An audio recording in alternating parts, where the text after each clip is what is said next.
yang bangkrut, yang pilot ini. Artinya Sritek ini nggak bertanggung jawab dengan pekerjanya dan melimpahkan tanggung jawabnya kepada pemerintah. Ini kurang ajar ini perusahaan. Tapi saya terus terang hari ini merasa sangat sedih sekali ketika saya melihat paparan dari Pak Menteri Tenaga Kerja. Di sini disampaikan bahwa uang pesangon, uang penghargaan masa kerja dan lain-lain itu akan terhutang dan akan dibayar dari hasil penjualan aset. Itu lagu lama, memang seharusnya begitu. Tapi kurator memang seperti itu kelakuannya. Perusahaan juga seperti itu kelakuannya.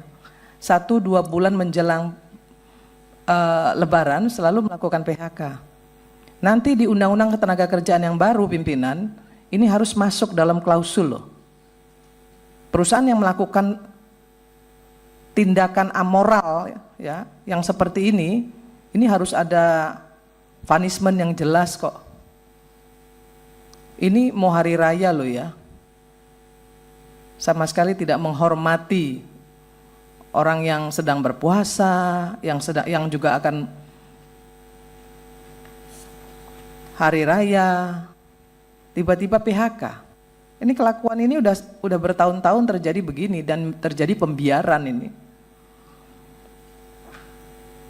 Jadi nggak heran saya kalau ini terus dilakukan. Kenapa? Kalau menurut saya ini Kementerian Tenaga Kerja harus hadir ini untuk masalah ini. THR 2025 terhutang akan dibayarkan dari hasil penjualan aset. Pak Menteri tahu nggak sih kalau sebenarnya Sritek itu punya anak perusahaan 11, ada 11 perusahaan. Ya. Dan saya mendengar dari kurator bahkan ada anak perusahaan Sritek yang juga menagih hutangnya kepada Sritek. Yang bangkrut, yang pilot ini. Artinya Sritek ini nggak bertanggung jawab dengan pekerjanya dan melimpahkan tanggung jawabnya kepada pemerintah. Ini kurang ajar ini perusahaan. Dari 11 perusahaan itu harusnya dia bisa memberikan THR kepada pekerja yang ter-PHK. Dari 11 perusahaan yang lain, realokasikan anggarannya. Jangan semua ditimpahkan kepada pemerintah. Jangan mentang-mentang pemerintah mensupporting sedemikian besar karena Sritek ini punya pekerja yang besar dan dianggap menjadi aset nasional, terus semuanya diserahin kepada pemerintah. Ngemplang pajak, pinjem uang segitu besar, perusahaannya juga banyak, tapi nggak mau bayar uang THR. Kan ada perusahaannya yang lain yang bisa dimintai pertanggungjawaban untuk bisa bagi-bagi THR. Kenapa semuanya harus diserahkan kepada pemerintah? Kan ini nggak benar ini. Ini Pak Wamen ini yang bolak-balik ke sana itu tekankan kepada perusahaan. Jangan merugikan pemerintah. Untungnya mereka makan, tapi ketika rugi mereka serahkan semuanya kepada pemerintah. Ini nggak fair. Pak Menteri jangan diam-diam aja. Saya marah terus terang. Mau Lebaran ini, terus THR-nya terhutang. Di mana empati pemilik Sritek yang punya 11 perusahaan itu, yang foto-foto dengan pekerjanya seolah-olah punya hubungan yang begitu dekat,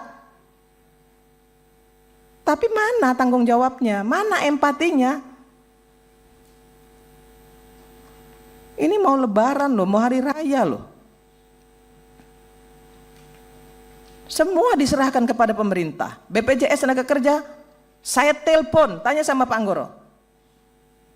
BPJS Kesehatan, saya telepon, beresin. Semuanya bekerja dengan sangat baik.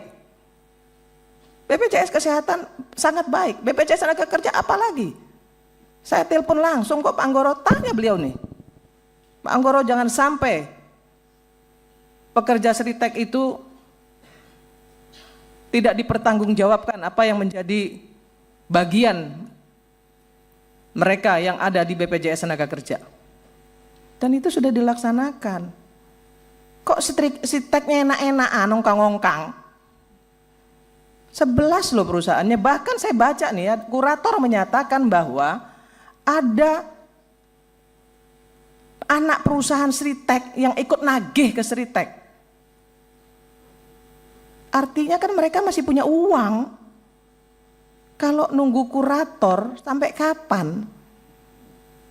Kalau untuk perusahaan yang akan menggantikan, saya tahu ada, sudah ada. Dan itu bagian dari komitmen pemerintah Pak Presiden. Bagian komitmen Pak Presiden sudah dilaksanakan loh, akan ada perusahaan. Dan saya percaya itu. Download Tribun X sekarang, menghadirkan lokal menjadi Indonesia.